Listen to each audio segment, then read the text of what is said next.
This is TWiT.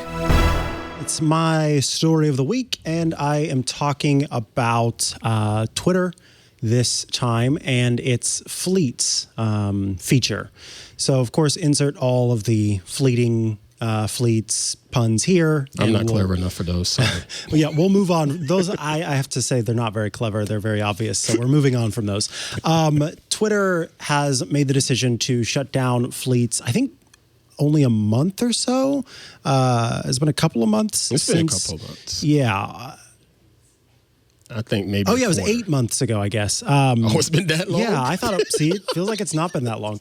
8 months ago, Twitter launched Fleets, and you can tell that we haven't really used it that much because we didn't even remember when it started. But Twitter's Fleets was this way to have ephemeral, visual messaging available on the platform. And I think this is part of what's interesting about this is in reading some of the responses or some of the messaging from Twitter's own people, the design folks and the engineering folks who were talking about this, I never put two and two together that they were looking for a way to share visually on Twitter.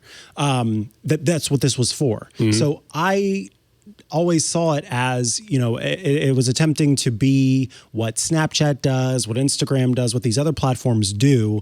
And it was less, in my mind, about what it was trying to do, which was give good ways to share visual content on Twitter. And so they're talking about looking at new ways to share visual content on Twitter in a different way because they've decided that folks just aren't using this enough to keep it around to use it. And I'm not surprised based on what I've seen in terms of usage of the platform. First, obviously, I want to ask, did you ever use Fleets? Did you give it a go? Did you try to did you give it a concerted effort, or did you just, want to check it out? Tell me about your experience. I did not give it the biggest effort, I promise you. I knew it was there, and I sort of begrudgingly posted a few things here and there. But while I was using it, I just didn't feel comfortable with it. I didn't think it was a good fit for the type of content that I particularly like to share on Twitter. Yeah. Now, I get the idea of being more visual on it, but you said you don't necessarily see that. What do you mean? I didn't realize is what I mean. The messaging that Twitter gave when it first released this product, I don't think properly communicated that that's what they were doing. Instead, it just felt like we're trying to reach parity with other social media networks. Of course, that's what it felt like. Right, and that's a part of it for sure. But in seeing what Twitter has created and is continuing to work on and what improvements have been made over the past year or so, now I see that this was part of a larger effort to improve its ability, one's ability to communicate visually on the platform, because they recently redid their image handling system so that you can upload higher quality images. There's the ability to load images at 4K quality. There are some new adjustments to how images are cropped or not cropped. And then, of course, Twitter has, which I never use, its own, within the app, it has its own kind of image sharing option. And so instead of just attaching a photo, if you add a photo using the Twitter app itself, then it has its own features. So all of that kind of comes together to see that this was something that they've been working on and that Fleets was a part of that. But in seeing it as it was, and in the way that I felt they communicated it, to me, it was just another Snapchat or Instagram thing. And I personally I don't use those. And, I occasionally look at other people's, and that's fine. You don't? No, I'm not a story person. I lead a very boring life, and I don't want or need people to see into that very boring life. And I think also... Outstanding. Yeah. I think also for me, it's like I already share enough of myself. I give enough of myself publicly in the ways that I do, and so I need some level of separation from the world. So you don't hear that take very often these days, and I really appreciate you saying that, because everything is, in my opinion, there's a lot of oversharing when it comes to any of these social media platforms, and then having those quick stories, whether it's Instagram or Fleets. The people sharing it out there, knowing that it's only going to be there for a limited amount of time, so they don't really have a lot of anxiety about stuff just hanging out there.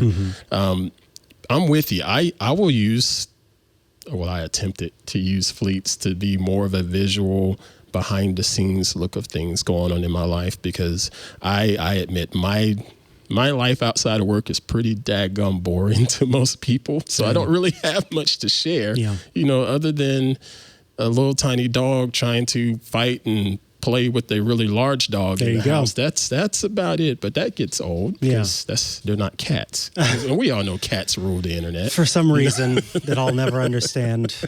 But I did give Fleets a try. It just didn't quite feel right. And I stopped using it for a little while, and I just published something maybe 3 days ago to Fleets. And then this news drops. Well, use of Fleets has drastically and dramatically increased since the announcement that it was being, shuttered, as is the old verb for closing down a service. And that's kind of been interesting. But I did see an interesting take. We were talking about oversharing or sharing things that, because it's ephemeral, you feel a little bit more comfortable about. I saw some folks talking about how in the NSFW, the not safe for work area of Twitter, that Fleets were actually far more popular, which doesn't surprise me given the ephemeral nature of it. But I don't think that Twitter wants to be that company that sort of creates a service that's just used for that. Any social media company is looking for features that are going to increase engagement and use of the platform, and weigh that against the resources that are being put into it. And you have to think about all of the data that's constantly being poured into Twitter. It's honestly a surprise to me that they are paying attention to visual sharing, given how much more of a load that puts on the company, as images and video are far more heavy than text is. And so I think that if they're looking at ways to make this work, and they go, okay, we have this much money and resources to pour into it, and we've got this thing where these photos and videos are shared temporarily, and it's taking up this much space on our whole network, and we're weighing that against things that people have wanted for a long time, which is improved image quality and improved video quality, et cetera.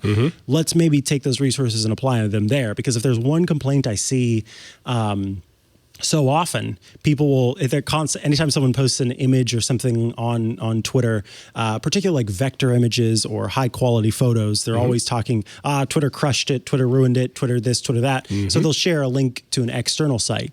Twitter people see that, and they want to fix that, and they want to make it so that they don't have to crush those images. But we don't want to return to fail whale, the fail whale era. So it's all a balance. And I think if getting rid of Fleets means that they can better share content visually, then it's good.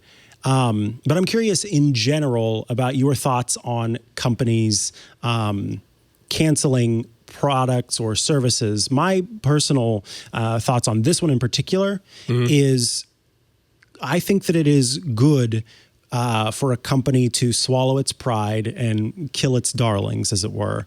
And it doesn't seem like Fleets was much of a darling, to be honest. But you make something and it doesn't work, get rid of it and be okay with that. And I think that when it comes to something like this, where no one has built their existence on it, no one has, created their whole, you're doing less harm by getting rid of this and, focusing your efforts elsewhere. You can't say the same, like, if Google decided that YouTube wasn't profitable for it and they killed YouTube, there's a lot of conversation to be had because a lot of people would be out of work and out of, you know what I mean? So that's a whole different thing. But in this case, I think that it was a good decision for the company to do this.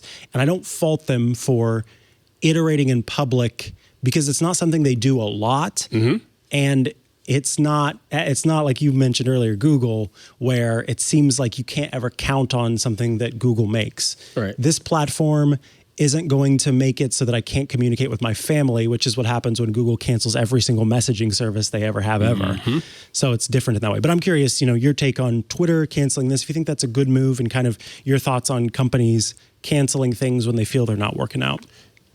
Because this was done right now, I think it was a good move. If this was done 2 years from now and it was still having the same type of performance or lack of performance and engagement from the user base, and they say cancel it, yeah, that's pretty dumb, because you just wasted a lot of money over those 2 years. I appreciate the fact that they jumped on this early, looked at the analytics and said, you know what, this thing just isn't flying, so let's just go ahead and just cut our losses and move on. A lot of great businesses do that.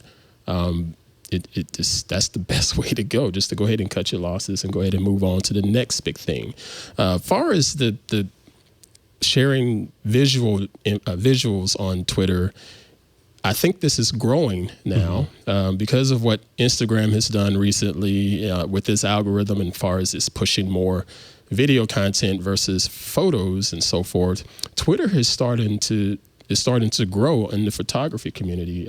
I get so many notifications about photography in Twitter now that I never got, and it's beautiful work that I wouldn't really see on Instagram anymore, because Instagram is too busy serving up these weird, quirky videos that tend to be loved by everybody, but I'm just, stop showing me this mindless 20 seconds of you doing nothing. I want to be stimulated visually, and those videos don't do it. But Twitter seems to now have pulled a lot of those photographers from Instagram and getting them to share more there, and it's looking really good. I don't see all of the artifacting and stuff that I would see on Instagram with my images.